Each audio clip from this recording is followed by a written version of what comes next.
প্রধানমন্ত্রীকে হারিয়ে খুব কষ্টে আছি এখন বর্তমানে। দেশ খুবই অচল। সেই মাননীয় প্রধানমন্ত্রী শেখ হাসিনার জন্য কষ্ট লাগতেছে।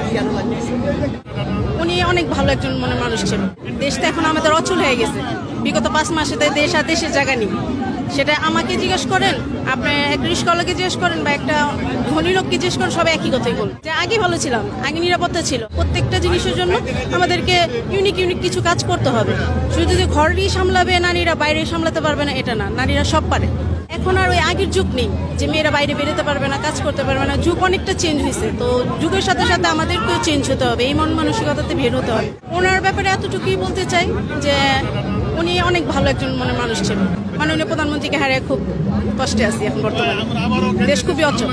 চিকেন বল, তারপরে sausages, cheese ball, wings, soup, noodles, এই তো শখের বসে করতেছি, ভালোই লাগতেছে। আপনাদের দুইটা বাড়ি আছে, কেমন লাগছে আসলে? আসলে মেলা সবারে খাওয়ানোর উদ্দেশ্যে করা, সবাই এসে যদি খায় তৃপ্তি পায় আমাদের কাছে ভালো লাগবে।